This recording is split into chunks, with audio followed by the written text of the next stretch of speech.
أعوذ بالله من الشيطان الرجيم بسم الله الرحمن الرحيم السلام عليكم ورحمة الله تعالى وبركاته الحمد لله رب العالمين والصلاة والسلام على أشرف الأنبياء والمرسلين وعلى آله وصحبه أجمعين رب اشرح لي صدري ويسر لي أمري واحلل عقدة من لساني يفقه قولي. Alhamdulillah, pertamanya kita manjatkan syukur pada Allah Subhanahu Wa Taala kerana pada malam ni kita dapat bersama-sama dalam program Kelantan Berhikayat. Ini adalah siaran gantian kerana ada beberapa slot yang kita tertangguh pada awal bulan lepas dan malam ni kita menggantikan. Kita adakan pada malam Selasa, mungkin sebanyak 2 kali, dan kita akan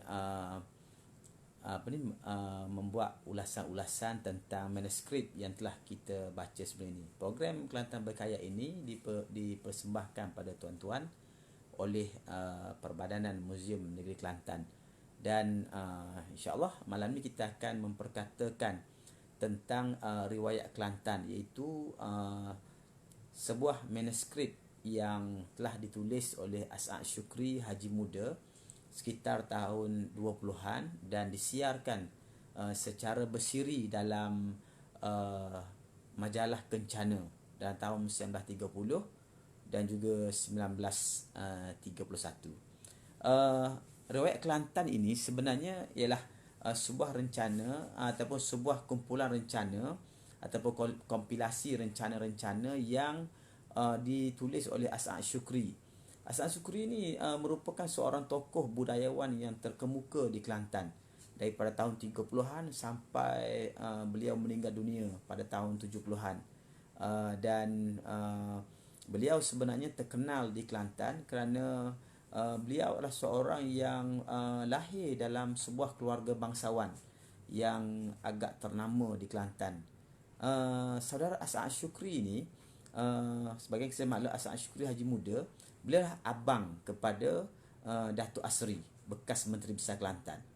Tetapi dari segi hubungan kekeluargaan, sebenarnya As'ad ini di sebelah ayah beliau, iaitu Haji Muda, nama sebenar Haji Muda ni ialah Wan Abdul Samad bin Wan Saleh, iaitu cucu kepada Datuk Panglima Perang Datuk Lundang. Cucu pada Datuk Lundang, ataupun cicit lah beliau ni. Ayahnya kita cucu, As'ad ni cicit di sebelah ayahnya, Datuk Panglima Perang Lundang. Kemudian di sebelah ibunya, beliau adalah anak kepada ataupun cucu kepada Datuk Cik Hak. Datuk Cik Hak ni merupakan Menteri Besar Kelantan pada zaman Sultan Mansur Shah daripada tahun 1891 sehingga tahun 1894. Datuk Cik Hak ni sendiri merupakan anak kepada penghulu Cik Ngah, iaitu penghulu Cik Ngah ni juga adalah cucu kepada Datuk Lundang, Datuk Panglima Perang Lundang. Jadi ibu kepada As'ad ni, Cik Putih, adalah anak kepada Datuk Cik Hak, Menteri Besar Kelantan satu masa dahulu. Jadi As'ad ni sebenarnya seorang tokoh yang lahir dalam keluarga bangsawan. Sebab tu beliau mengetahui banyak kisah-kisah yang penting tentang sejarah Kelantan, khususnya yang melibatkan perkembangan dan juga pergolakan-pergolakan yang berlaku di dalam Istana Kelantan. Kalau kita lihat dari segi kekeluargaan juga, As'ad ni As'ad tu sebenarnya berpangkat sepupu dengan Mufti Kelantan yang kedua, iaitu Mufti Haji Wan Ishak, yang terkenal dengan Haji Wan Ishak Pelanduk itu, kan? Sepupu kerana ibu kepada Haji Wan Ishak dan ayah kepada siapa ni, Haji Muda ni adalah adik-beradik. Jadi dia sepupu. Jadi itu sedikit tentang background As'ad sebagai seorang bangsawan sebenarnya dalam masyarakat Kelantan. Cuma namanya agak terkeluar daripada bangsawan ni kerana kedudukan datuknya di sebelah ibu dia, Datuk Cik Had ni, kerana dia telah dibunuh dalam satu kita kata pembunuhan politik lah yang berlaku sekitar 1894, yang menyebabkan kebanyakan anak-anak beliau ni, anak-anak Datuk Cik Had ni menyembunyikan identiti dia, lalu menyebabkan keluarga As'ad dan juga Datuk Asri itu sendiri tidak begitu diketahui tentang latar belakang kebangsawanan dia. Yang terkenal tu ya, dia tu adalah seorang penulis, kan? Dan beliau selepas menamatkan pembelajaran di sekolah majlis, beliau bekerja dengan sebagai kerani di beberapa tempat, pejabat penggawa, pejabat tanah dan seumpamanya. Dan beliau terkenal kerana aktif dalam beberapa pertubuhan budaya, pertubuhan bahasa dan juga pertubuhan politik pada tahun 30-an sehingga tahun 50-an. Dan beliau tu terkenal lah dalam banyak aktiviti seorang, kita kata, aktivis dan juga seorang intelijensia, terlibat dalam intelijensia di Kota Baru. Kemudian pada akhir tahun 30-an menjelang Perang Dunia Kedua, beliau memimpin satu parti politik iaitu Kesatuan Melayu Muda, KMM, Cawangan Kelantan. Inilah sebenarnya penulis kepada manuskrip riwayat Kelantan ini. Dan beliau sendiri sebenarnya ada beberapa buku yang beliau tulis. Sebenarnya buku beliau sangat banyak, yang sebahagian tu masih dalam bentuk manuskrip yang belum pernah dicetak, terutamanya berkait dengan kamus-kamus budaya, kamus-kamus bahasa dan seumpamanya. Dan tentang sejarah Kelantan sendiri, beliau kalau boleh kita kata ada dua buku, iaitu tentang sejarah Kelantan dengan tajuk Detik-Detik Kelantan. Itu buku yang terakhir. Sebenarnya tiap-tiap buku itu beliau telah membuat revision. Jadi edisi-edisi yang baru tu, yang terakhir tu ialah Detik-Detik Sejarah Kelantan. Dan setengah pengkaji mengatakan sebenarnya kandungan Detik Sejarah Kelantan itu pun disebut sebagai daripada riwayat Kelantan, kan? Riwayat Kelantan yang kita dah baca pada sebagai manuskrip yang kedua sebelum ini, sebenarnya ialah sebuah kita kata kumpulan artikel di mana Datuk As'ad Syukri ni, dia telah menulis kisah sejarah Kelantan itu dalam tahun 20-an. Kemudian apabila beliau memimpin majalah Kencana pada tahun 30, sejarah Kelantan itu disiarkan secara bersiri dengan tajuk Riwayat Kelantan. Disiarkan secara bersiri di antara tahun 1930 hingga tahun 31. Keseluruhannya ada 15 siri. 15 siri dan kompilasi daripada 15 siri inilah sebenarnya yang kita sebut sebagai Riwayat Kelantan. Dia sebenarnya bukan sebuah buku ataupun sebuah manuskrip yang lengkap, tapi dia adalah kompilasi rencana-rencana yang ditulis oleh As'ad dan disiarkan dalam majalah Kencana dengan tajuk Riwayat Kelantan. Dan kompilasi 15 rencana itulah yang kita sebut sebagai Riwayat Kelantan. Kemudian secara umumnya, Riwayat Kelantan ini adalah sebuah kita katalah manuskrip lah, kan? Manuskrip yang mengandungi kisah-kisah tentang sejarah Kelantan, yang mana As'ad ni telah memperkenalkan pertama dari sudut sejarah awal Kelantan, disebut secara umum sejarah awal Kelantan secara ringkas. Kemudian barulah disebut sejarah-sejarah yang berkembang seperti itu. Peringkat yang pertama itu, As'ad menyebut bahawa kerajaan Kelantan ini telah wujud di sekitar abad yang ke 11 ataupun 12. Dengan beliau menyebutkan bahawa antara bukti adanya kerajaan di Kelantan itu pada abad yang ke-12 ialah dengan penemuan dinamas yang bertarikh 577 Hijrah itu bersamaan dengan tahun Masihi 1181. Kemudian beliau juga menyebutkan tentang adanya satu masa dahulu satu kerajaan di Kelantan ini yang digelar sebagai Tanah Serendah Sekebun Bunga. Dan dalam bab-bab berikutnya beliau menyebut tentang Tanah Serendah Sekebun Bunga ini dalam satu kisah yang dikaitkan dengan Cik Siti. Adapun dalam peringkat awal tu beliau menggambarkan sebenarnya zaman tanah cerdas kebun bunga itu Kelantan belum lagi didatangi oleh agama Islam. Kemudian beliau juga telah menyebut tentang kisah yang masyhur di Kelantan berkenaan dengan Puteri Sadong sebagai seorang tokoh legenda yang pernah wujud dalam sejarah negeri Kelantan. Jadi ini tiga kisah ini disebut oleh As'ad sebagai memperkenalkan, kalau kita katakan, sebagai sejarah awal Kelantan. Tetapi dalam perbincangan pada bab-bab yang berikutnya, beliau sebenarnya telah menceritakan berkenaan dengan bagaimanakah terbinanya kerajaan di Kelantan dengan membawa satu kisah bahawa satu masa dahulu ada sepasang suami isteri yang tinggal di kawasan pantai di Kelantan yang bernama Awang Selamat dan isterinya iaitu Mak Sang Kelembai. Isterinya Mak Sang Kelembai. Jadi kedua pasangan suami isteri ni yang tinggal di rumah yang buruk, sebagai orang miskin, orang kampung biasa, tiba-tiba mereka telah menemui satu bayi perempuan di dalam rumpunan buluh. Dia dengar budak menangis, dia pun pergi tengok ada budak. Jadi dia pun membahas dan menyebutkan dari segi logik, dari segi seumpamanya lah. Dan beliau sendiri berpegang bahawa itu bukan anak buluh. Kerana buluh tak beranak, kata dia. Dan dia telah menekankan bahawa ada kisah-kisah yang disebut bahawa zaman dahulu ada raja di India yang telah kalah perang. Lalu dia pun lari bersama isteri dia lalu di Kelantan. Kemudian isterinya melahirkan anak. Dalam anak itu pun ditinggalkan di Perdu Buluh itu. Dan anak itulah yang sebenarnya ditemui oleh Awang Selamat. Itu kata As'ad lah, sebagai satu kisah yang lebih logik, lebih, kita kata, lebih saintifik dan tidak berbentuk misteri.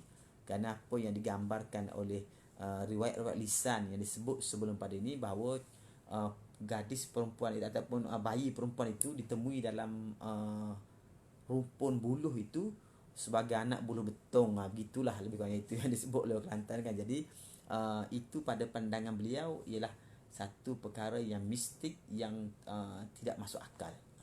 Lalu beliau bawa cerita tersebut. Kemudian beliau menyebut bahawa sebenarnya bayi itu dipelihara oleh Awang Selamat sehingga bersama isteri dia, sehingga akhirnya bayi itu membesar dan diberi nama Cik Siti. Cuma apa yang menarik dalam apa yang diketengahkan oleh As'ad ialah Cik Siti ini, nama dia Cik Siti Jarum Bergiling. Cik Siti Jarum Bergiling. Nama Cik Siti Jarum Bergiling ni, kalau mengikut kisah yang disebut oleh As'ad dalam riwayat Kelantan, kita dapati bahawa latar ceritanya mempunyai persamaan dengan kisah Cik Siti Wang Kembang.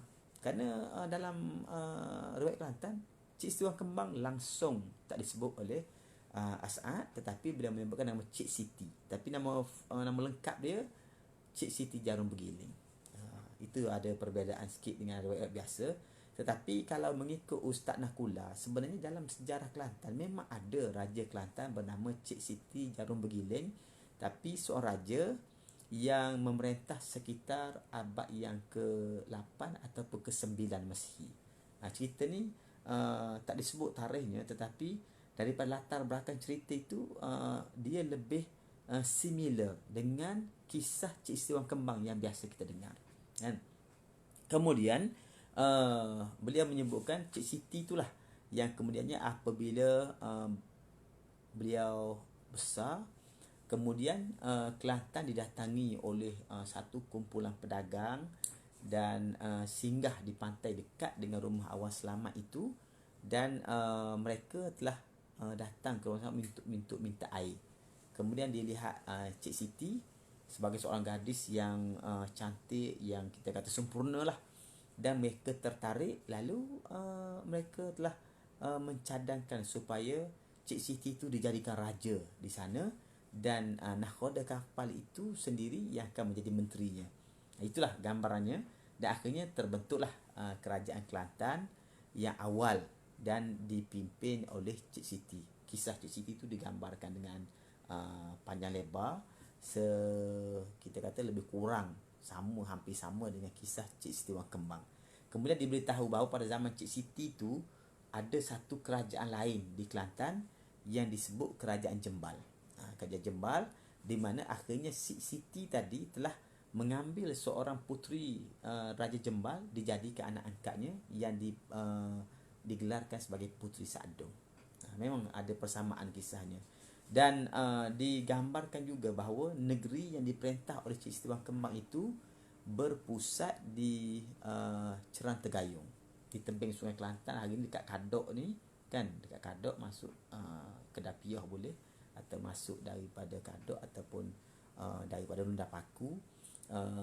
Kita akan jumpa tempat Ceran Tegayung. Di Ceran Tegayung itu ada satu tempat yang dipanggil Tanah Serendah Sekebun Bunga.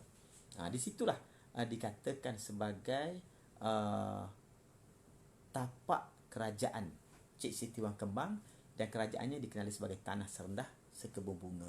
Sebab tu salah satu nama Kelantan itu memang begitu kan. Dan apa yang agak menarik, sebenarnya As'ad telah memperkenalkan satu latar belakang sejarah baru di Kelantan, yang dia menyebut bahawa pada zaman Cik Siti itu ada kerajaan Jembal, dan diberitahu asal usul kerajaan Jembal itu. Beliau memberitahu sebenarnya kerajaan Jembal itu adalah sebuah kerajaan yang dibuka oleh seorang raja yang dikenali sebagai Raja Sinaran Matahari. Raja Sinaran Matahari. Dan Raja Sinaran Matahari ini dikaitkan dengan Raja Besiung, Buluh Betong dan seumpamanya. Dan katanya ketika Raja Sinaran Matahari itu sudah dewasa, satu hari telah ditemui seorang puteri yang berada di atas rimbunan kayu yang hanyut dalam buih, mungkin di sungai. Kemudian puteri itu dibawa kepada Raja Sinar Matahari. Kemudian mereka dikahwinkan. Mungkin dalam sejarah biasa disebut Puteri Mani Kepian, tu kan. Mereka dikahwinkan. Kemudian hasil perkahwinan di antara Raja Sinar Matahari dengan puteri tadi, mereka mendapat beberapa orang anak. Kemudian salah seorang daripada anaknya itu yang tak disebut namanya oleh As'ad melahirkan Puteri Sadong. Kalau dalam kisah biasa, selalunya kita menyebut bahawa Raja Sakti kan. Kemudian Raja Sakti itulah yang melahirkan Puteri Sadong. Puteri Sadong. Jadi dalam kisah yang digambarkan oleh As'ad ini, sebenarnya ada persamaan jalan ceritanya dengan kisah-kisah biasa, cuma watak-watak itu dengan watak-watak yang berbeza, tetapi akhirnya melahirkan Puteri Sadong. Dan Puteri Sadong itulah yang dijadikan anak angkat oleh As'ad oleh Cik Siti Jarum Bergiling itu. Dan digambarkan juga kisahnya nanti. Selepas itu baru diceritakan apakah sebenarnya yang berlaku di dalam kerajaan Cik Siti dan juga kerajaan Puteri Sadong. Kemudian As'ad juga membawakan kepada kita tentang apakah sebenarnya asal usul nama bagi Kelantan. Beliau menyebut ada 4 asal usul mengikut mungkin riwayat-riwayat ataupun maklumat-maklumat yang diperolehi. Ada 4. Yang pertama ialah kilatan. Kilatan itu merujuk kepada kilat-kilat yang memancar di sebelah Kelantan. Cahaya kilat itu yang dilihat oleh orang petani di sebelah barat. Jadi orang petani tengok ada kilat, kemudian orang petani panggil itu kilatan. Di sebelah timur Kelantan kan duduk sebelah timur, petani duduk sebelah barat. Jadi itu satu. Yang kedua disebut juga sebagai kelam hutan. Tempat ni katanya dahulu ada kerajaan, kemudian selepas runtuh satu kerajaan untuk tempoh beberapa ratus tahun, tempat tu dah dinaiki oleh hutan, maka dipanggil kelam hutan. Jadi pada kelam hutan itulah lahirnya perkataan Kelantan kan. Kemudian ada juga kata dia riwayat menyebut gelam hutan. Gelam, kayu gelam tu kan. Kemudian satu lagi kata dia dengan nama kilatan juga, tetapi dikaitkan dengan satu kisah yang berlaku di mana orang Kelantan sendiri melihat ada pancaran-pancaran kilat yang keluar daripada gunung. Mungkin Bukit Panau dan begitulah kalau kita setengah kan. Dan kilatan-kilat hitam itulah yang sebenarnya disebutkan Kelantan itu. Itu 4 kisah yang disebutkan oleh As'ad untuk menggambarkan kepada kita berkenaan dengan apa yang yang menimbulkan perkataan Kelantan itu sendiri. Beliau lebih berpegang bahawa perkataan kilatan itulah sebenarnya menjadi perkataan yang disebut Kelantan itu. Kemudian dalam babak berikutnya, As'ad menceritakan bahawa di dalam istana Cik Siti itu, Puteri Sadong telah membesar. Kemudian beliau dikahwinkan dengan sepupunya Raja Abdullah. Jadi Raja Abdullah ni kira-kiranya cucu juga kepada Raja Sinaran Matahari itu. Kemudian disebutlah kisah Cik Siti mengahwinkan Puteri Sadong dengan Raja Abdullah sepupunya. Akhirnya mereka diberikan satu kota untuk memerintah di kota Jelasin. Kalau ikut As'ad, sebelum itu Cik Siti memberikan Raja Abdullah ini bersama Puteri Sadong untuk memerintah di satu kota yang terletak di Chetok, di seberang sungai belah sana, kan, di Chetok. Sekarang pun sebut Chetok jugalah kan, kota Chetok tu. Kemudian barulah ke kota Jelasin, berpindah ke kota Jelasin. Dan ketika itu kemasyhuran Puteri Sadong sebagai puteri cantik itu mendapat perhatian Raja Siam. Kemudian Raja Siam datang dengan tentera dia bersama seorang Tok Cha. Tok Cha itu Sami yang dia boleh mempunyai kuasa magic lah, sihir kan.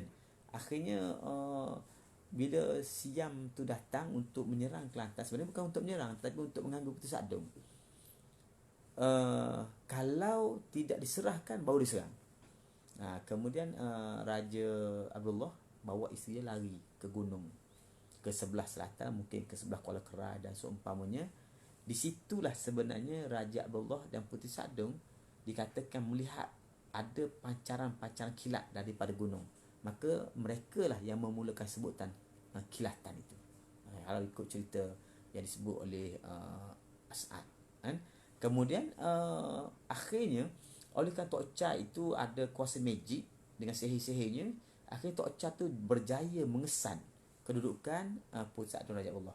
Dan akhirnya mereka terpaksa menyerah diri dan Puteri Sadong diserahkan kepada Siam. Bila Puteri Sadong pergi ke Siam dan dikisahkan bagaimana Puteri Sadong pergi ke Siam dan berhadapan dengan Raja Siam dengan berbagai kerenah, akhirnya Raja Siam itu mengidap penyakit kerana percubaan dia untuk menodai Puteri Sadong. Mengidap penyakit, kemudian disembuhkan sakitnya oleh Puteri Sadong. Akhirnya dia dihantar pulang. Puteri Sadong dihantar pulang. Dalam perjalanan pulang itulah Puteri Sadong diiringi oleh beberapa orang pembesar, datuk-datuk orang Melayu. Dan ketika sampai di Kuala Kemasin, seorang datuk tu meninggal, Datuk Kemayang. Sebab tu tempat tu nama sekarang Datuk Kemayang katanya. Dan disebut beberapa tempat dari antara Datuk Kemayang tu sampai ke Bukit Marak dengan nama, ada 3 orang datuk yang meninggal dan tempat-tempat itu dinamakan dengan datuk-datuk tersebut. Memang tempat tu sampai sekarang kan. Dan akhirnya Puteri Sadong selepas dia singgah di Bukit Marak dan pengirim-pengirim balik semula ke Bangkok, barulah dia pergi ke istana kota Jelasin menemui suami dia Raja Abdullah dan mendapati suami sudah berkahwin. Maka bila itu berlaku pergaduhan. Ketika pergaduhan berlaku itu, menurut As'ad, Puteri Sadong telah dipancung oleh Raja Abdullah sehingga terpenggal kepala dia dan meninggal. Ketika itulah seorang inang telah teringat pada pesanan Cik Siti ke ataupun pesanan daripada Puteri Sadong sendiri, kalau dia mati tu dalam sanggul dia ada penawar. Kita ambil penawar tu, letak tempat dia luka, dia boleh hidup balik. Macam gitulah. Jadi itu ada mitos sikit di situ. Kemudian inang tu membuat sehingga menyebabkan Puteri Sadong tu hidup semula. Dicantumkan kepala, hidup balik. Dan selepas itu berlaku pula pergaduhan baru di antara Puteri Sadong dengan Raja Allah. Dan akhirnya Raja Abdullah terbunuh. Selepas terbunuh Abdullah, digambarkan bahawa Puteri Sakdong itu telah pun membawa diri ke Bukit Marak dan kerajaan diserahkan kepada iparnya, adik Raja Abdullah bernama Raja Drahim. Kemudian Raja Drahim itu digambarkan seorang raja yang zalim. Selepas itu Puteri Sakdong kecewa dengan kezaliman Raja Drahim itu dan dia pun menerima banyak aduan daripada rakyat. Akhirnya beliau mengambil keputusan untuk meninggalkan kerajaan dan pergi bertapa di Gunung Ayam, begitulah, di sebelah Ulu, dan berakhirlah kisah Puteri Sakdong. Kemudian disebutkan juga sebenarnya di Kelantan satu masa dahulu ada seorang raja petani. Kisahnya raja petani yang bernama Baginda Datuk Pasir. Seorang raja dia petani bernama Baginda Datuk Pasir. Satu hari Baginda Datuk Pasir ni memperoleh seorang anak yang bernama Tuan Sulong. Jadi Tuan Sulong ni adalah seorang anak yang bertuah. Tetapi oleh kerana kedengkian yang berlaku di kalangan orang istana, maka satu hari ketika Datuk Pasir ni memanggil seorang nujum untuk melihat atau bertenung nasib lah, kita kata melihat nasib anaknya pada masa depan. Dan ketika nujum itu melihat, dia telah mendapati bahawa Tuan Sulong ni seorang anak yang bertuah dan ada masa depan yang sangat hebat. Tetapi oleh kerana adanya pengkhianatan di kalangan orang dalam istana sendiri, mereka telah merasuah lah, kita bahasa Indonesia, mengupah nujum ini supaya memberitahu kepada Datuk Pasir, baginda Datuk Pasir ini, bahawa anak ini anak celaka yang boleh mendatangkan bermacam-macam keburukan kepada petani. Lalu Tuan Sulong dihalau keluar daripada petani. Kemudian Tuan Sulong ni membawa diri dan tinggal di Kota Kubang Labu, dipelihara di Kota Kubang Labu, dan ada pembesar di situ menjaga dia di situ, sehinggalah akhirnya beliau membesar di Kota Kubang Labu, dan akhirnya dia membuka kerajaan di Kota Kubang Labu. Katanya Kota Kubang Labu tu dulu disebabkan oleh tempat itu banyak labu, ditebang-tebang, ditebaskan semua, dan ada banyak labu-labu itu, dan maka kota itu dipanggil Kota Kubang Labu. Itu menurut beliau lah. Dan dikatakan bahawa Tuan Sulong ini selepas dia dewasa dan menjadi Raja Kota Kubang Labu, dia telah menikahi seorang puteri yang bernama Engku Pasir Mas, daripada keluarga Legeh, Raja Legeh. Itu dari sudut satu kisah yang berlaku di Kota Kubang Labu, ada satu kerajaan, kata dia. Kemudian As'ad kemudian menceritakan ada satu lagi kisah yang berkait dengan anak Raja Petani juga, iaitu anak Datuk Pengkalan Tua. Yang tadi tu Baginda Datuk Pasir, ni Datuk Pengkalan Tua, kata dia. Datuk Pengkalan Tua ini telah melahirkan beberapa orang anak, dan disebut sini ada 3 orang anak. Yang pertama dikenali sebagai Datuk Pasir. Datuk Pasir ni berbeza dengan Baginda Datuk Pasir yang pertama tadi, dan nama dia sama. Mungkin gelaran tu nama tempat, Datuk Pasir. Kemudian yang kedua Tuan Besar, dan yang ketiga Tuan Lonik. 3 orang, 3 beradik ni, Tuan Besar, Lonik dan juga Datuk Pasir. Cuma kisahnya digambarkan begini. Suatu hari mereka 3 beradik ni berbincang untuk pergi macam mengembara, berburu di hutan. Ketika mereka pergi nak berburu itu, ketika itu salah seorang dari mereka yang disebut sebagai Lonik telah melahirkan seorang anak yang bernama Long Yunus. Long Yunus. Kemudian bila mereka mengembara, digambarkan bahawa Tuan Besar dan Lonik ini telah sesat, dah hilang dalam hutan tu, dan kisah mereka juga hilang. Kemudian oleh kerana Tuan Besar dan Lonik hilang, maka Datuk Pasir telah merasa kasihan kepada anaknya, anak Lonik itu yang bernama Long Yunus, lalu diambil dan dipelihara. Tetapi satu ketika berada di istana di Patani,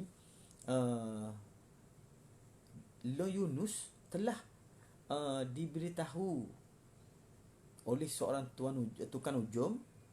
Tukang hujum tu beritahu kepada Datuk Pasir bahawa Lo Yunus, budak yang dia pelihara ini, adalah seorang budak yang celaka yang boleh mendatangkan keburukan kepada petani. Lalu Datuk Pasir telah memutuskan untuk menghalau Lo Yunus daripada istana petani. Lalu Lo Yunus pun membawa diri dan akhirnya tiba di kota Kubang Labu ketika zaman pemerintahan Long Sulong yang disebut lebih awal tadi. Dan di situlah Long Sulong telah bermurah hati mengambil Lo Yunus menjadi bendaharinya. Jadi Lo Yunus pun berkhidmat dalam istana menjadi salah seorang pembesar bendahari dalam istana kota Kubang Labu. Begitulah kisah permulaan kerajaan-kerajaan Kelantan pada era yang lebih moden. Kemudian disebutkan juga selepas daripada peristiwa tersebut, disebut beberapa kisah secara ringkas.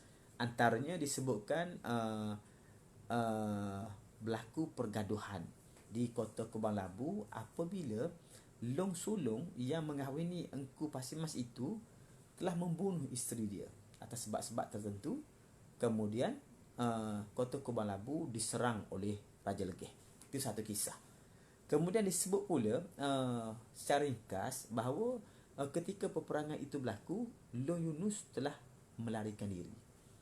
Kerana dia tak mahu terlibat dengan peperangan itu, dia pun menyeberangi sungai Kelantan, datang ke sebelah sini. Kota Kubang Labu tu di sebelah Pasir Pekan sekarang, datang ke sebelah Kota Baru.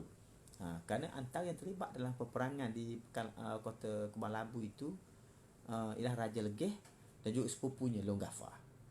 Dan Long Gafar terlibat. Jadi Lo Yunus telah melarikan diri dan beliau pun bersembunyi di rumah seorang pembesar juga, orang kaya yang dikenal sebagai Mandomis, dan dia berkawan dengan Mandomis di kawasan Jelasin, kata dia. Di Jelasin tu rumah Mandomis. Kemudian satu waktu yang lain yang tidak jauh daripada waktu itu, kota Jelasin telah didatangi oleh Long Gafar. Didatangi oleh Long Gafar. Oleh kerana Lo Yunus tu menyangka bahawa Long Gafar tu mencarinya, dia pun melarikan diri dan bersembunyi di tempat. Rupa-rupanya Long Gafar datang ni bukan nak cari dia, on the way. Kita kata on the way lah sekarang ni, dalam perjalanan daripada negerinya di Reman, singgah di rumah Mandomis untuk ke Terengganu. Jadi bila Mandomis dah cek dengan Long Gafar dan dia bukan bermaksud untuk cari Lo Yunus sebagainya, lalu Lo Yunus dipanggil balik. Dipanggil balik, akhirnya berkawan pula tiga orang ni, Lo Yunus, Long Gafar dan Mandomis. Dan akhirnya Lo Yunus mengikuti Long Gafar ke Terengganu dan bersabung ayam macam ni. Kemudian diceritakan panjang lebar kisah persabungan ayam itu. Bila ada satu kumpulan Lanun Bugis singgah di Terengganu dan menghadap Sultan Terengganu memberitahu tawar sama ada di Terengganu dirompak ataupun diadakan sabung ayam. Dan sekiranya Terengganu menang, semua hasil-hasil rompakan yang ada dalam beberapa buah kapal milik orang Bugis itu akan menjadi milik Terengganu. Tetapi kalau Terengganu kalah, negeri Terengganu tergadai dan jadi milik orang Bugis itu. Itu janji dia. Kemudian berlakulah pertarungan. Pada hari yang dijanjikan, sabunglah ayam yang dinamakan bakas racun tu kan. Ayam tu akhir sekali menang ayam Long Gafar. Bila menang ayam Long Gafar, selamatlah negeri Terengganu. Maka kerana selamat itulah Sultan Terengganu sangat gembira dan baginda telah menawarkan kepada Long Gafar dan Lo Yunus apa-apa permintaan. Daripada situlah akhirnya Lo Yunus mengambil kesempatan untuk meminta bantuan tentera yang kemudiannya digunakan oleh Lo Yunus bersama Long Gafar untuk menyerang Kelantan yang ketika itu dikuasai oleh Raja Legeh. Daripada situ akhirnya berlaku siri-siri peperangan dan akhirnya Long Gafar dan Lo Yunus berjaya mengambil alih kota Kubang Labu dan mendirikan kerajaan Kelantan yang moden. Itulah di situlah bermulanya pemerintahan dinasti Long Yunus. Kemudian dalam babak-babak yang berikutnya, uh, apa ni penulis ataupun As'ad ni telah pun menceritakan kisah-kisah yang berlaku di dalam zaman pemerintahan dinasti Long Yunus, di mana selepas Long Yunus memerintah dan membentuk negeri, akhirnya Long Yunus itu dikurniakan Allah beberapa orang putera yang ramai jugalah, berbelas-belas putera dan juga putrinya. Dan akhirnya ketika kemangkatan Long Yunus, salah seorang suami kepada seorang putrinya, suami kepada salah seorang putrinya yang berasal daripada Terengganu, itu putera Persuan Terengganu yang bernama Tengku Muhammad, telah diangkat sebagai pemangku raja dengan sokong Sultan Terengganu. Jadi mentah. Berapa lama kemudian, anak-anak Long Yunus sendiri tidak berpuas hati dan akhirnya mereka adik-beradik berpakat untuk melanggar kerajaan yang dikuasai oleh iparnya. Akhirnya berlaku perang saudara dan Tengku Muhammad ini terpaksa berundur ke Terengganu, dan putera sulung kepada Long Yunus yang bernama Long Muhammad kemudian dipersetujui oleh adik-beradik mereka dan diangkat menjadi Raja Kelantan, menggantikan tempat Long Yunus, dan Long Muhammad itulah yang bergelar Sultan Muhammad yang pertama.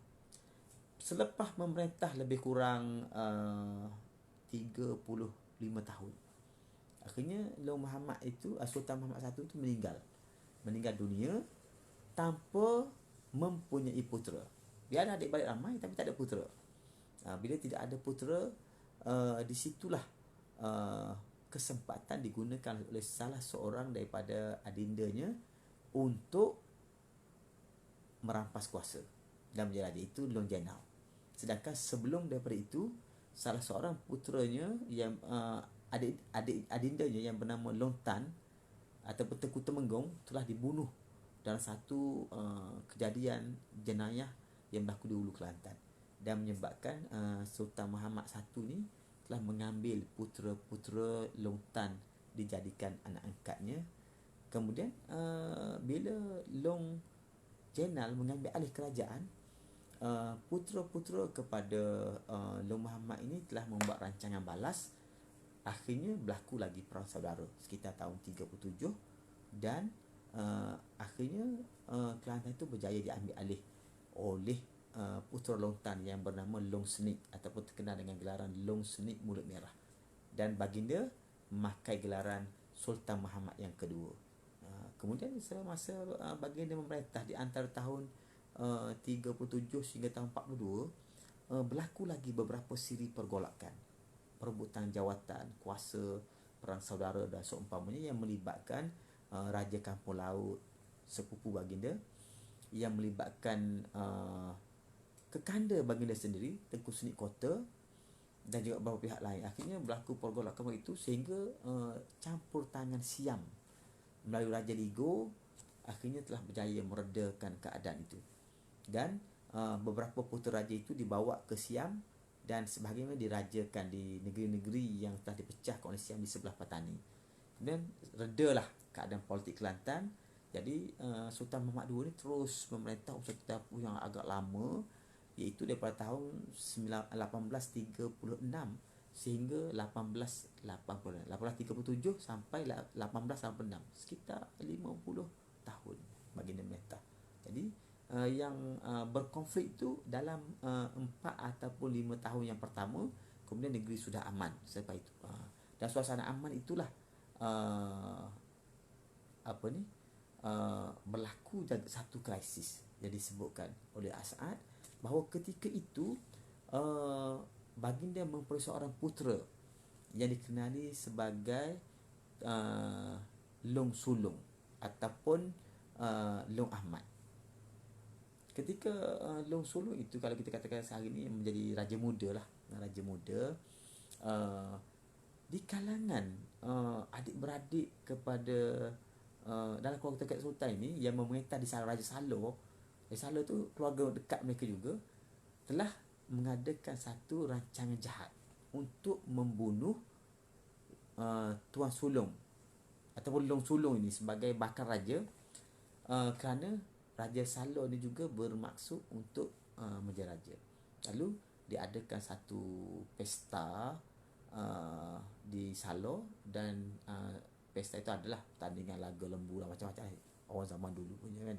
Kemudian dijemput Long Sulung itu untuk bertamu dalam itu. Ketika Long Sulung datang, berlaku satu amukan yang dibuat oleh salah seorang daripada putera-putera Raja Salor itu, dan cuba membunuh Long Muhammad.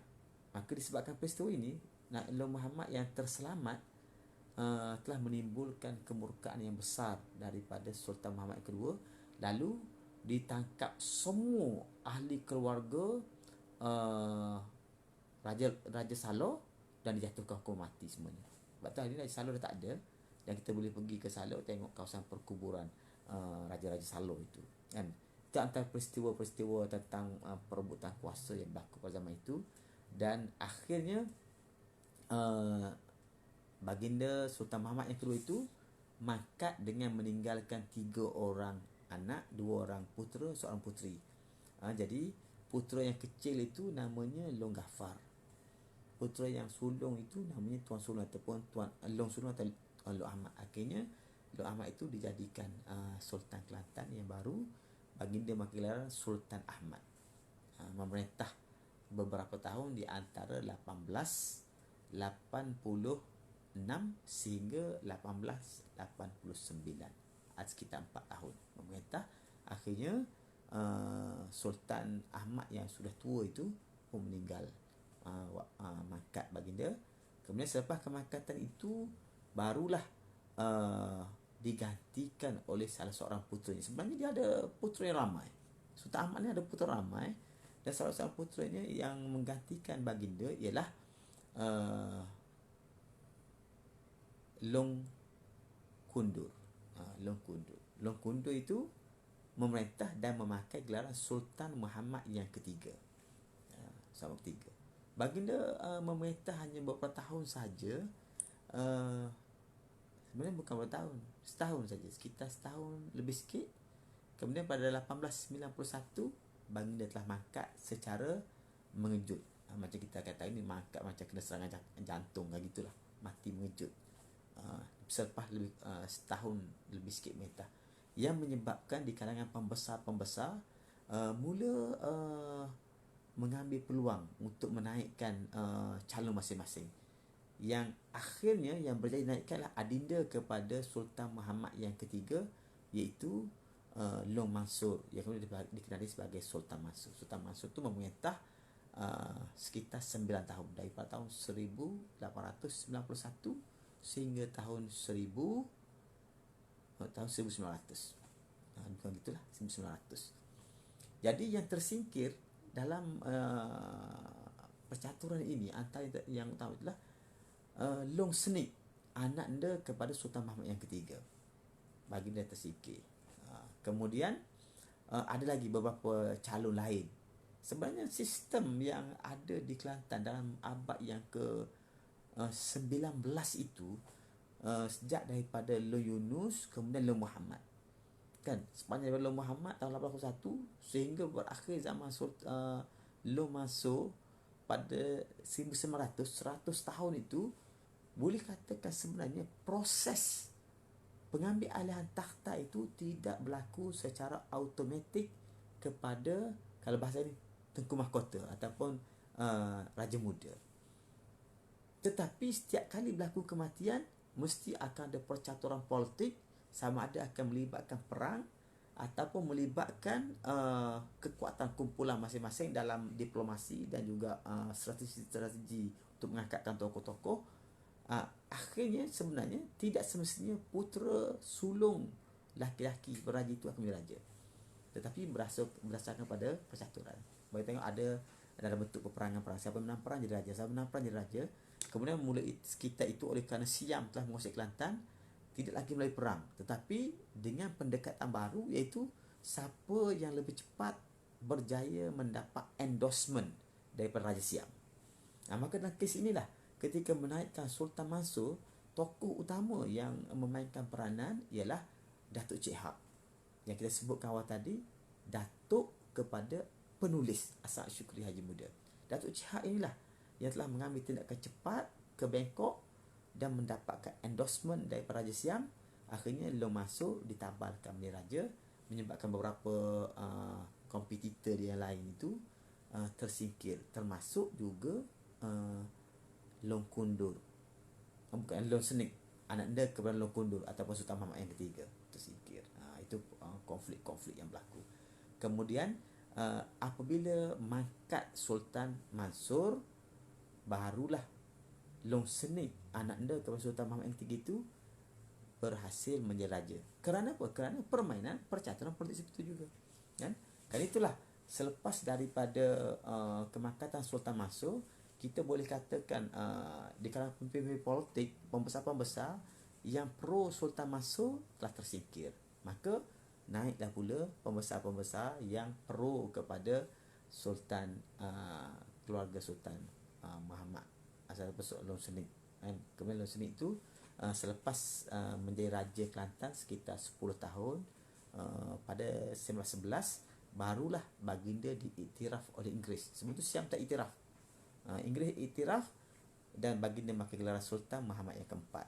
Kita ada stadium Sultan Muhammad keempat. Itulah Sultan Muhammad yang keempat, iaitu Sultan yang diberi nama berdasarkan kepada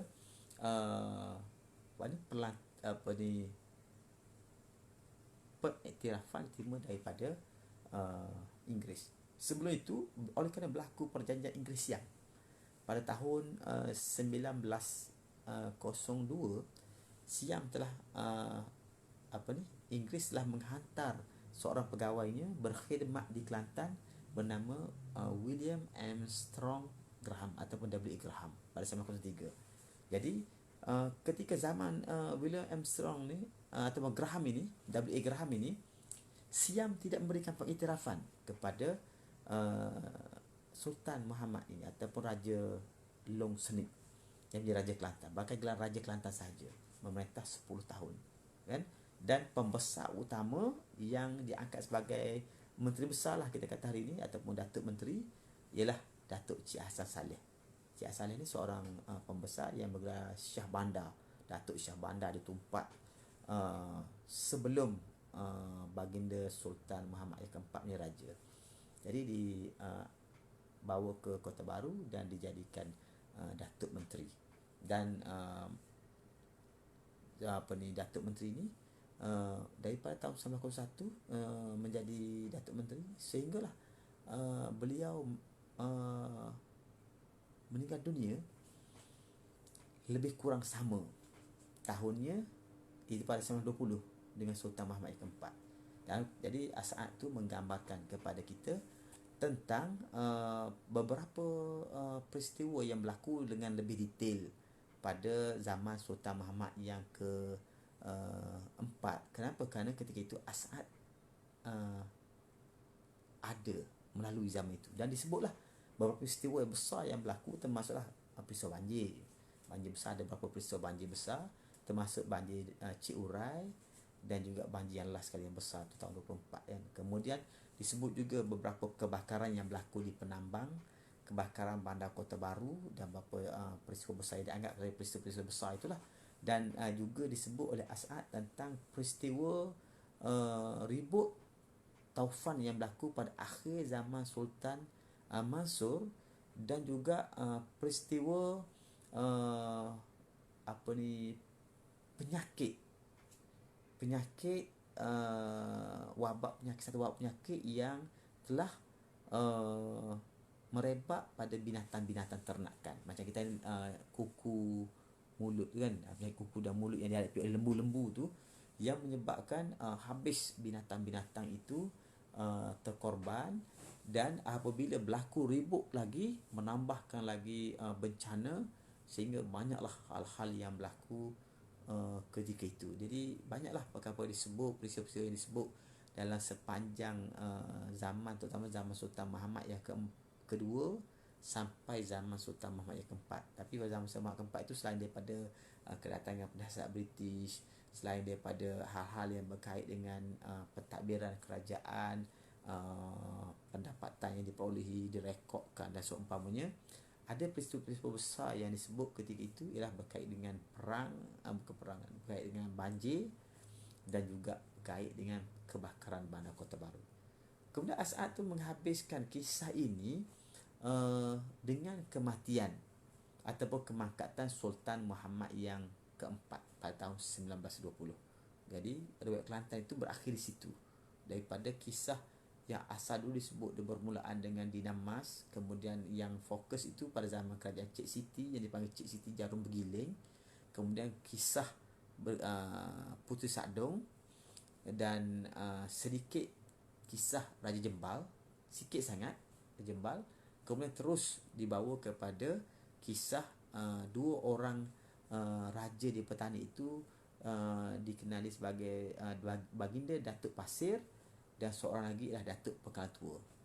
Jadi kisah-kisah itu punya kaitan dengan Kelantan apabila cucu kepada Datuk Pekalan Tua yang dikenali sebagai Long Yunus telah dibuang oleh bapa saudaranya. Akhirnya baginda pergi kita kata berlindunglah di istana Tuan Sulong, iaitu putera kepada baginda Datuk Pasir. Dalam kisah ini disebutkan bahawa Long Yunus itu sebenarnya anak kepada Long Nik, dan Long Nik itu merupakan anak kepada Datuk Pasir. Itu. Jadi sebenarnya kalau kita lihat dalam versi-versi yang lain, sama ada versi yang ditulis oleh Datuk Perdana Mahmud ataupun versi-versi yang lain juga, termasuk yang ditulis oleh Osman Yusof yang telah kita baca juga sebelum pada ini, ataupun versi yang ditulis oleh Abdullah Haji Wangsa yang kita sebut sebagai Sejarah Kelantan itu belum kita baca manuskripnya. Penulis ini menggambarkan bahawa sebenarnya Long Yunus itu ialah anak kepada Wan Nik, Long Nik ataupun Long Sulaiman, orang yang sama dengan nama itu, nama-nama Wang Anom, Long Nik ataupun Wan Sulaiman, bukan Tuan Sulaiman, Long Sulaiman. Tiga nama itu yang terkenal lah, yang disebut sebagai ayah kepada ayahanda kepada Long Yunus. Dan tiga-tiga nama itu orang sama, cuma nama gelar yang berbeza. Dan mereka menyebutkan bahawa Long Sulaiman itu sebenarnya adalah putera kepada Tuan Besar. Putera Tuan Besar. Itu bezanya. Di sini digambarkan Long Nik itu adalah adinda kepada Tuan Besar. Jadi kita lihat ada sikit kita kata khilaf ataupun perbezaan dari segi menyatakan silsilah itu. Dan daripada situlah Long Yunus kemudiannya, oleh kerana bapa saudaranya tidak sukakan dia kerana nujuman yang dibuat oleh seorang tukang nujum. Sedangkan dalam riwayat-riwayat lain menyebutkan sebenarnya Long Yunus itu dipelihara oleh kakaknya, seorang raja di petani, kan? Raja Mas Kelantan.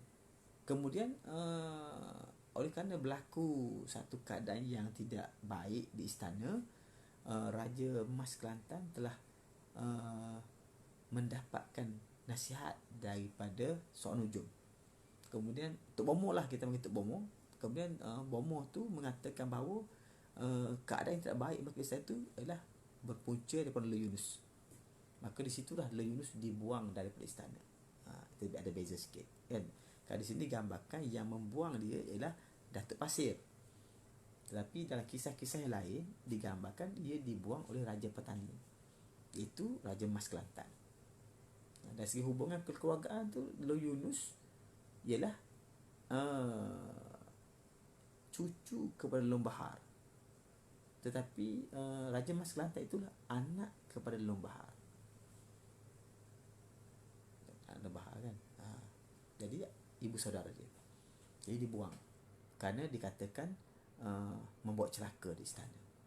Dibuang, dan situlah Long Yunus telah membawa diri dan akhirnya berlindung di istana Kota Kubang Labu dan dipelihara oleh Long Sulong. Di sini juga ada perbezaan dengan riwayat lain. Kerana riwayat lain itu biasanya menyebutkan bahawa Tuan Sulong yang memerintah Kota Kubang Labu itu adalah kekanda kepada tuan besar, ayah ataupun nenek nenda kepada Le Yunus.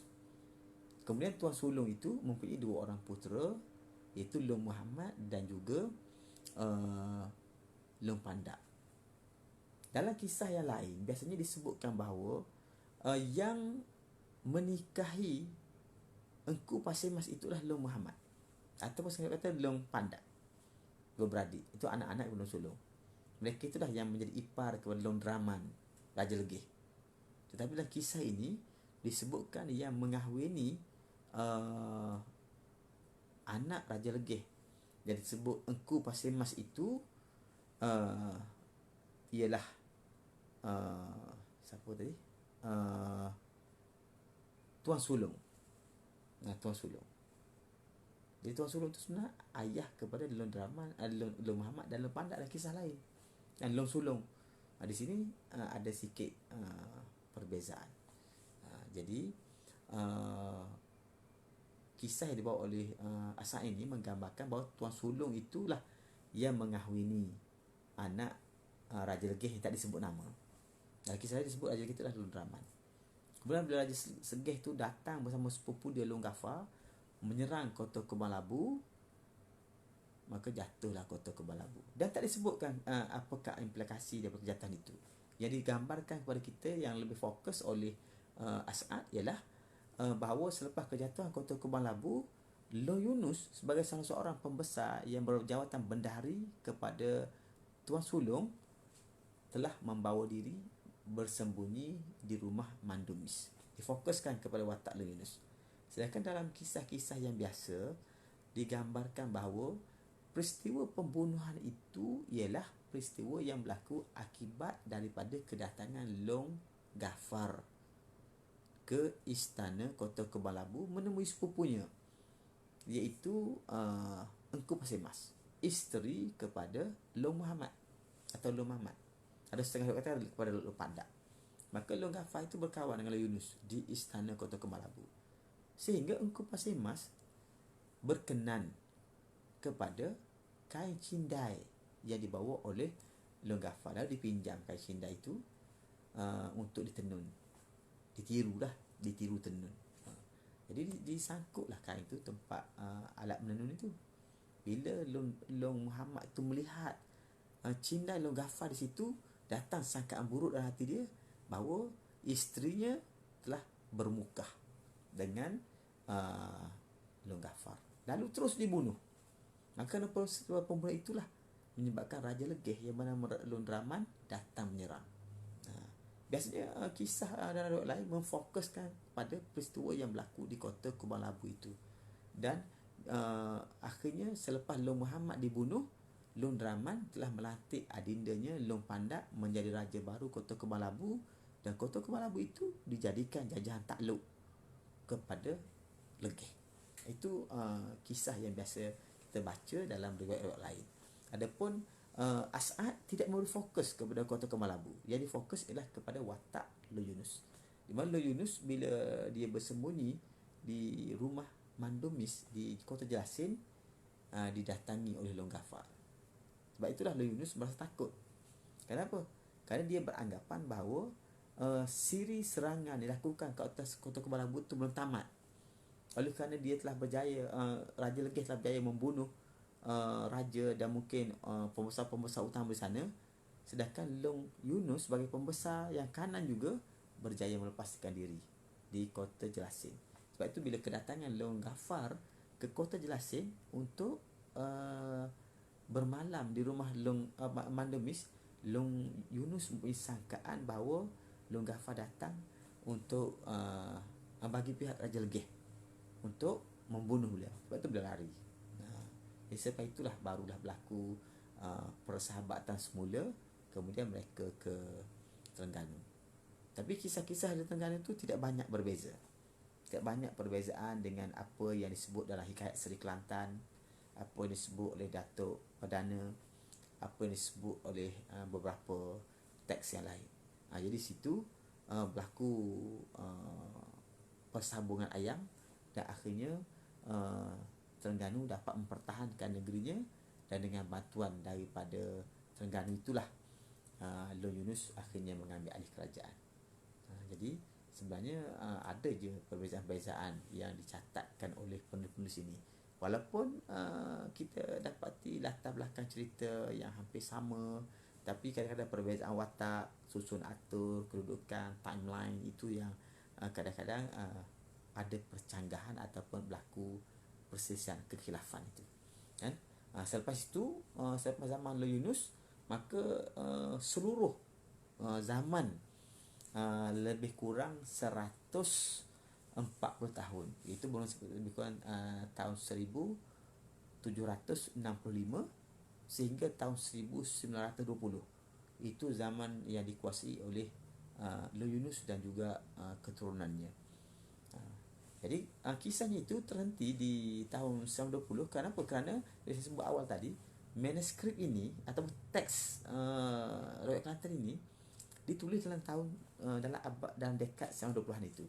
Ditulis ketika itu, cuma disiarkan kemudiannya dalam majalah Kencana itu bermula daripada 1930.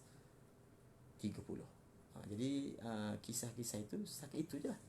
Berakhir dengan kematian ataupun kemangkatan Sultan Muhammad yang keempat dan juga kematian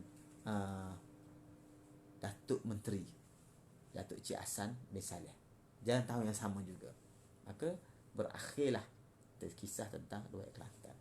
Di sini tuan-tuan semua, kita dapat lihat secara kasar gambaran bagaimanakah sebenarnya sejarah negeri Kelantan yang awal yang digambarkan oleh As'ad walaupun sangat ringkas. Kemudian dua peristiwa penting yang kita dapati As'ad memberikan perhatian, iaitu tentang kewujudan kerajaan yang dipimpin oleh Cik Siti walaupun disebut Jarum Bergiling, dan juga satu segmen sejarah yang berlaku melibatkan watak Tuan Puteri Sadong.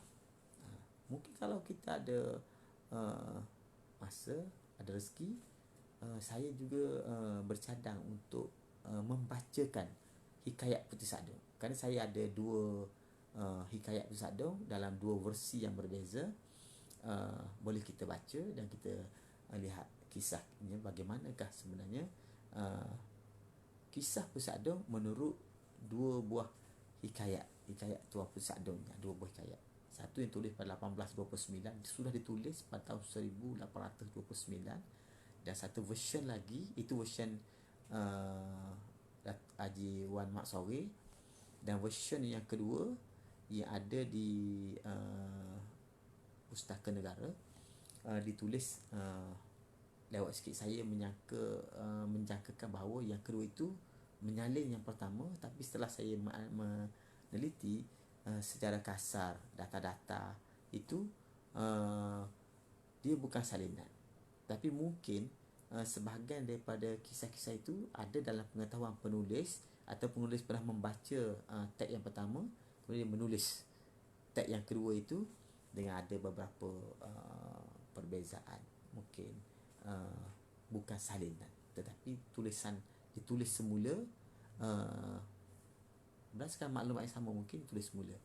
Maka di situ kita, sebab kita lihat, kalau lihat dalam kisah-kisah sebelum ni, dalam banyak manuskrip, watak Tuan Puteri Sadong itu satu watak penting dalam sejarah Kelantan. Kita pun tak tahu, tapi Puteri Sadong itu memang menjadi legenda di Kelantan, kan? Jadi itu yang digambarkan oleh As'ad. Jadi kisahnya akhir sekali sejarah Kelantan, satu segmen yang besar itu 140 tahun, itu segmen melibatkan keluarga Long Yunus ataupun silsilah atau kita kata dinasti Long Yunus yang memerintah Kelantan sehingga tahun 1920. Bukan 1920 berakhir zaman Long Yunus, tidak, tapi kisahnya sehingga 1920. Lepas itu memang keturunan baginda juga yang memerintah Kelantan sampai sekarang, kan. Selepas kemangkatan Sultan Muhammad keempat digantikan oleh Sultan Ismail, kemudian adindanya Sultan Ibrahim, kemudian anak dia Sultan Ibrahim, Sultan Yahya, kemudian anak Sultan Yahya, Sultan Ismail Petra, kemudian sekarang anak dia Sultan Ismail Petra, Sultan Muhammad yang kelima. Itu raja-raja untuk abad yang ke-20 dan 21. Yang kita berhenti itu 1920. Jadi itulah secara umum dapat kita lihat tentang kandungan kisah-kisah yang berlaku yang dirakamkan oleh As'ad Syukri di dalam riwayat Kelantan. Itu saya dapat berikan ulasan pada malam ini, dan insya-Allah pada hari Khamis ini saya akan memberikan ulasan juga tentang ringkasan tarikh Kelantan yang telah kita habiskan bacaan pada hujung bulan November yang lepas. Itu insya-Allah kita akan buat satu lagi ulasan berkait dengan perkara ini, kan? InsyaAllah kita berhenti setakat itu dulu untuk sesi malam ni. Terima kasih pada sahabat-sahabat yang bersama-sama, dan kita berharap kisah ini bukan hanya sekadar satu kisah yang kita dengar, tapi juga menjadi satu pelajaran kepada kita. Selain kita memahami perkembangan sejarah yang berlaku di Kelantan, kita menjadi pengajaran kepada pelajaran kepada kita, ibrah kepada kita di dalam kita mentadbir dan membangunkan negeri Kelantan ini. InsyaAllah kita doakan kepada Allah Ta'ala supaya kita dijauhkan daripada bala bencana, banjir, COVID-19 dan juga yang lain-lain, kan? Mudah-mudahan kita rakyat Kelantan secara khususnya dari seluruh rakyat Malaysia mendapat perlindungan daripada Allah Subhanahu Wa Ta'ala. InsyaAllah kita berhenti setakat itu. Kita jumpa lagi sesi akan datang. Wassallallahu ala sayyidina Muhammad wa ala alihi wa sahbihi wa baraka wa sallam. Walhamdulillahi rabbil alamin. Wassalamualaikum warahmatullahi wabarakatuh.